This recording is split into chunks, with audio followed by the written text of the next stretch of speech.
Now, the documentation on liability might also include photographs or diagrams of the scene of the accident. Or if this is a trip and fall case, perhaps photographs of the unsafe condition that caused your fall. So documentation on the liability part of the claim, i.e. proving that another party was negligent or careless, is extremely important. The second type of documentation is going to address damages. The adjuster will typically refuse to consider any type of damage that you're claiming unless you have some independent proof or documentation to support it. So in personal injury claims, as you might imagine, the medical records are extremely important. So are the medical billings. All of that information will usually have to be provided to the insurance adjuster before that adjuster even considers making you a settlement offer. If you are claiming other types of damages, for instance, receipts of expenses you might have incurred because of your injuries, for instance, if you had to hire somebody to mow your lawn for a period of time, you will need copies of those receipts. If you're claiming lost wages or income loss, you'll typically need to show pay stubs or documentation from your employer. If you're self-employed, you will definitely need copies of your tax returns or 1099 forms. All of that information will not be considered as far as your losses go unless there's documentation to support the claim. So during the pendency of your claim, if you're handling it on your own, you should be keeping a file of all of the incidental damages, all of the amounts that you are claiming as part of your damages. Because many times claims do not settle for months or even years. The file may need to be put in a safe place, and you'll be expected to probably periodically update that file as your damages accrue. Let's get into some of the topics that I've written about in some of my books. And Megan mentioned at the very outset my book, The 10 Biggest Mistakes. And these are, I've actually been representing accident victims for about 17 years now.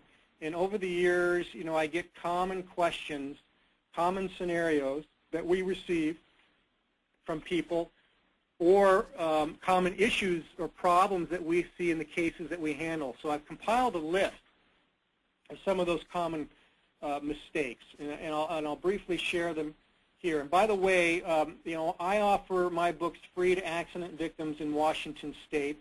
And if you would like a free copy of my book, just go to WashingtonAccidentBook.com to request your free copy.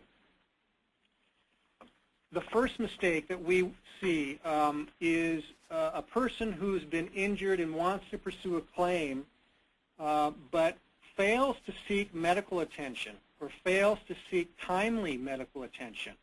As I said before, injuries are really not going to be given validity by the insurance company unless there's documentation to support that they even exist. So you're going to need to see some type of doctor, so a chart record is made so that you can prove to the adjuster that, yes, you were injured, these were your symptoms, and this is the type of treatment that has been recommended by the healthcare provider. People that wait days or weeks following the accident to see a healthcare provider can cause substantial problems in the case. Ultimately, a case is, the value of a case is decided by a jury. So both sides are trying to predict how a jury might see the case. For cases where a person waits days or weeks before seeking medical attention, to many jurors, that does not appear like a very strong claim, or it does not appear that the person was that injured if the person could wait a week or two before seeing the medical doctor. So in those types of cases, it can be very difficult to convince a jury, if necessary, that the person was injured from that accident, enough so that proper medical treatment was required. The second mistake that we see is when a person contacts, one of the first people the person contacts is a lawyer, and the person actually goes to a doctor referred by the lawyer.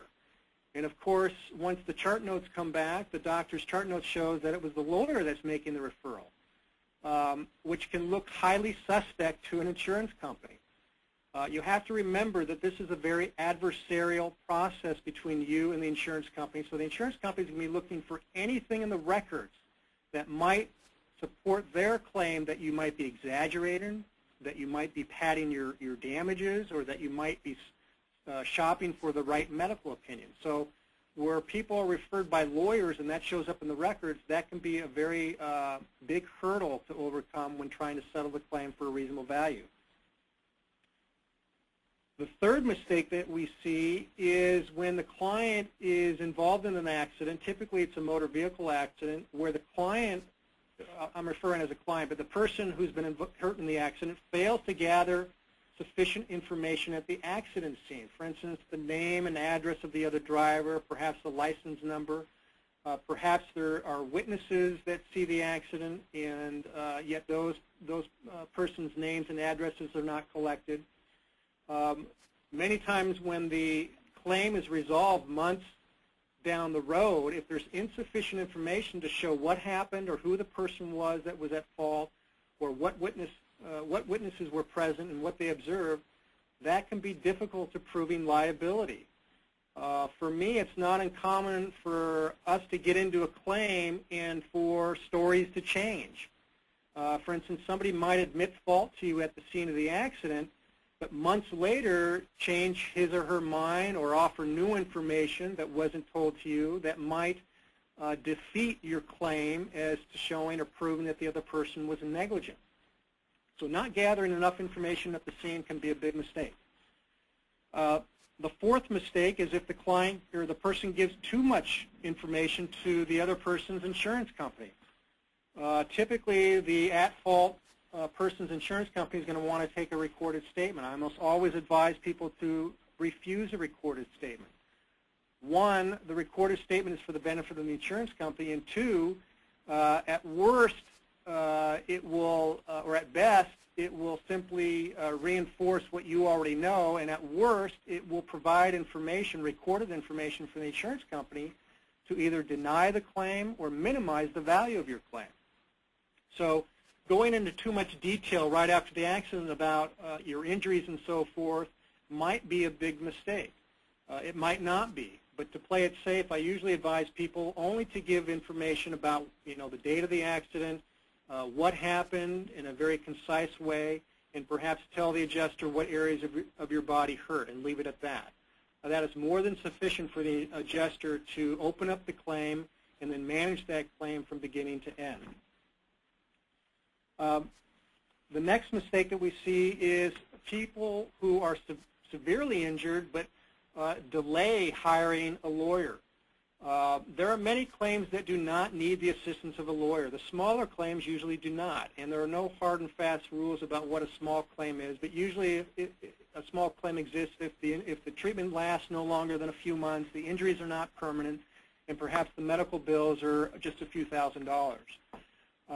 But for bigger claims, for instance, claims that involve, serious permanent injury or significant damages where there's a lot of money at stake, it can be a big mistake for a person to delay hiring a professional because there are mistakes that can be done early on in the claim that can defeat the claim or minimize the claim that may not be correctable after one hires a lawyer. So for the bigger claims, the more serious claims, it's almost always advisable to get the professional in on the claim as early as possible to help you manage that claim and secure the best result.